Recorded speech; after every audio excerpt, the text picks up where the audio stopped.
Okay friends, இலங்கை YouTube சேனலோடாக உங்களை சந்திப்பதில் சந்தோஷம்.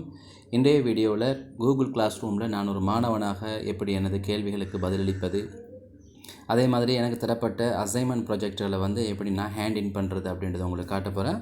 அதுக்கு முதல்ல நான் என்னுடைய Google classroom application open பண்ணுறேன். ஓகே, இங்கே நீங்கள் பார்க்கலாம் இன்ஃபர்மேஷன் டெக்னாலஜி, என்எம்எஸ்சியினுடைய இன்ஃபர்மேஷன் டெக்னாலஜியில் நான் ஒரு மாணவனாக இணைஞ்சிருக்கிறேன். இப்போ நான் இந்த டேஷ்போர்டை கிளிக் பண்ணுறேன். இங்கே நீங்கள் பார்க்கலாம் வகுப்பறையினுடைய டேஷ்போர்ட் இப்படி தான் இருக்குது. இதில் ஓவர்வியூவாக தரப்பட்ட கேள்விகள், அசைன்மெண்ட், அதே மாதிரி அவங்க எங்களுக்கு தந்திருக்கிற வீடியோஸ் எல்லாமே காட்டிகிட்ருக்கும். கீழ்ப்பக்கத்தில் இருக்கக்கூடிய கிளாஸ் ஒர்க் அப்படின்ற ஏரியாவை நான் டேப் பண்ணுறேன். இங்கே பார்க்கலாம் தரப்பட்ட கேள்விகள் மற்றும் அசைன்மெண்ட்ஸ் எல்லாமே இருக்குது. இதையும் ஃபில்டர் பண்ணி பார்க்குறதுக்கு நம்மளோட வலது பக்க மேல் மூலையில் ஆப்ஷன் இருக்குது. நீங்கள் அதை கிளிக் பண்ணி பாருங்கள். இங்கே பார்க்கலாம் என்னென்ன தலையங்கங்களில் எங்களுக்கு கேள்விகள் தரப்பட்டிருக்குது, ஆசிரியர்களால் தரப்பட்டிருக்குது அப்படின்றத நீங்கள் இங்கே பார்க்கலாம். இலங்கை அரசு கல்வி திட்டம், கொரோனா வைரஸ், செய்மதி, விழிப்புணர்வு, மரபணு மாற்றப்பட்ட உணவு வகைகள் அப்படின்ட்டு ஒவ்வொரு கட்டமாக இருக்குது. நான் இதை பேக் பண்ணுறேன். ஓகே, எக்ஸாம்பிளுக்கு நான் இதில் ஒரு கேள்வியை தெரிவு செய்ய போகிறேன். ஓகே, இந்த கேள்வி கணனி வைரஸ் மற்றும் கணனி மென்பொருள் இரண்டிற்கும் உள்ள பிரதான ஒற்றுமை அப்படின்ட்டு கேட்டிருக்கிறாங்க. இங்கே நீங்கள் வடிவாக பார்க்கலாம். இந்த கேள்வி எங்களுக்கு MCQ முறையில் தெரிவு செய்கிறதுக்கு தந்திருக்கிறாங்க. அதனால் இதை பொறுத்தவரையில் நாங்கள் விடையை டைப் பண்ணணும் அப்படின்ற அவசியம் கிடையாது. இந்த ஆப்ஷன் 1, 2, 3 அதில் நம்ம எது சரியான விடையோ அந்த விடையை நாங்கள் விரலால் டேப் பண்ணால் அது செலக்டட் ஆகிடும். இப்போ பார்ப்போம். நான் இதில் சரியானது இரண்டுமே மென்பொருள் அப்படின்றத டேப் பண்ணுறேன். இப்போ நீங்கள் பார்க்கலாம் கீழே ஹேண்ட் இன் அப்படின்னு சொல்லி ஒரு ப்ளூ கலர் பார் இருக்கும். நீங்கள் இதை கிளிக் பண்ணும்போது சப்மிட். இப்போ உங்களுடைய கேள்விக்கான விடை அளிக்கப்பட்டாச்சு. இதை நான் பேக் பண்ணுறேன். இப்போ நீங்கள் இங்கே பார்க்கலாம் அதாவது நாங்கள் பதிலளித்த கேள்விகளை தவிர மற்ற கேள்விகளெல்லாம் நல்ல பிரைட்டாக ஹைலைட்டில் இருக்கும். ஸோ நார்மலான நாங்கள் எதுக்கெல்லாம் ஆன்சர் பண்ணியிருக்கிறோமோ அது ஆஃப் லைட் மோடுக்கு பெயர்றது நீங்கள் பார்க்கக்கூடியதாக இருக்குது. இதில் பாருங்கள், இதில் இன்றைய நவீன தொழில்நுட்பம் அப்படின்ற ஒரு ஹெடிங்கில் இருக்கிற அந்த ஐக்கானை பார்த்தீங்கன்னா இது கொஞ்சம் டிஃப்ரெண்ட்டாக இருக்குது. ஸோ இது கேள்வி அல்ல, இது எங்களுக்கு தரப்பட்ட அசைன்மெண்ட். இங்கே பார்க்கலாம், இன்றைய நவீன தொழில்நுட்பத்தின் ஊடாக பெண்கள் மற்றும் சிறுவர்கள் பாதிக்கப்படுவதை தவிர்க்க தங்களால் கூறப்படும் ஆலோசனை 50 சொற்களுக்கு உள்ளடங்கும் கட்டுரை ஒன்றை தருக அப்படின்னு கேட்டிருக்கிறாங்க. கீழே இதில் ஒரு சின்ன டிஸ்கிரிப்ஷனும் தந்திருக்கிறாங்க. இதற்குரிய நேரம் எதிர்வரும் திங்கட்கிழமை 12 மணி வரை முடிவடைகிறது. அப்போ இது என்ன பேசிக் அப்படின்னு சொன்னால் இது டைம் டியூரேஷன் அக்ரைடாக அவங்க கொடுத்துருக்குறாங்க. இந்த டைம் வரும்போது இந்த அசைன்மெண்ட் ஒட்டோவாக கேன்சல் ஆகிடும். அதுக்கு முதல்ல நீங்கள் இதை சப்மிட் பண்ண வேண்டியிருக்கு. ஃபார் எக்ஸாம்பிள் நான் இந்த யுவர் ஒர்க் அண்ட் ஏரியாவை கிளிக் பண்ணுறேன்.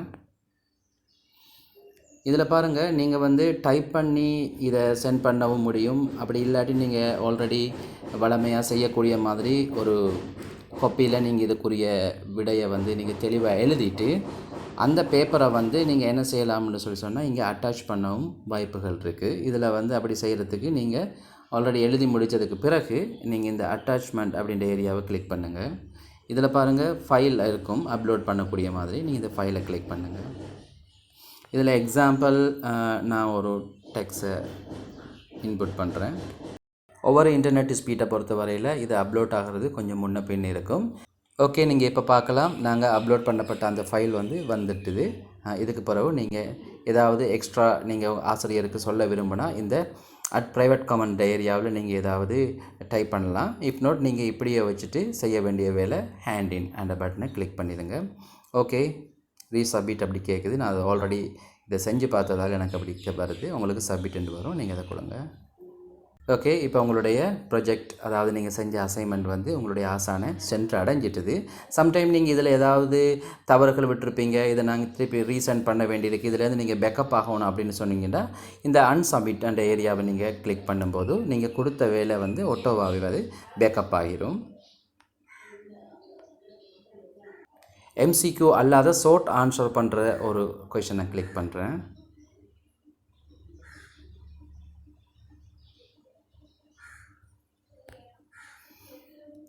ஓகே, இது பாருங்கள் MCQ இல்லாத ஒரு கொஷன். இதுக்கு எப்படி ஆன்சர் பண்ணுறதுண்டு.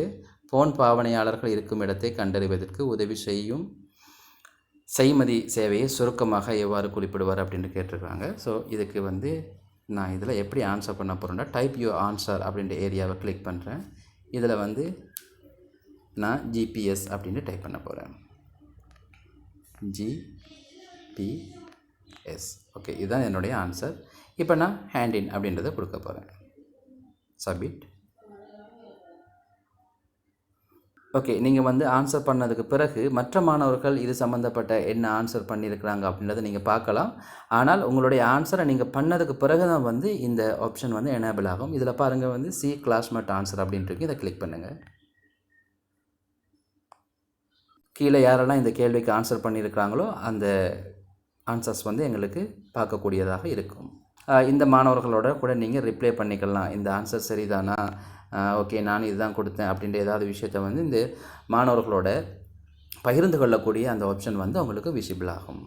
ஓகே ஃப்ரெண்ட்ஸ், ஸ்டூடெண்ட்ஸை பொறுத்தவரையில் இப்படித்தான் இதனுடைய ஆப்ஷன்ஸ்கள் இருக்குது. மேலதிகமாக நீங்கள் ஃபில்டர் பண்ணி பார்க்கக்கூடிய விஷயங்கள் எல்லாம் வந்து இதில் வந்து நம்மளுக்கு ஆப்ஷனாக தந்திருப்பாங்க. நீங்கள் அதுக்குள்ள பார்க்கலாம். இந்த பீப்புள்ன்ற ஏரியாவை கிளிக் பண்ணும்போது யாரெல்லாம் இது வரைக்கும் எங்களுடைய ஸ்டூடெண்ட்ஸ் இருக்கிறாங்க அப்படின்றத கூட நீங்கள் இதில் பார்த்துக்கலாம். அவங்கள நீங்கள் கிளிக் பண்ண முடியாது.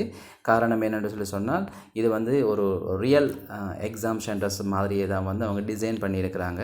அதனால் சீக்ரெட்டான விஷயங்கள் எல்லாமே சீக்ரெட்டாகவே இருக்கும். நீங்கள் வந்து கேள்விக்கு பதிலளிச்சிட்டிங்க அப்படின்னு சொன்னால் ஒரு மாணவர்களோட கதைக்கக்கூடிய மாதிரி சில ஆப்ஷன்களை அவங்க எனேபிள் பண்ணி வச்சுருக்கிறாங்க. நல்லது. மீண்டும் ஒரு வீடியோவில் உங்களை நான் சந்திக்கிறேன். நன்றி.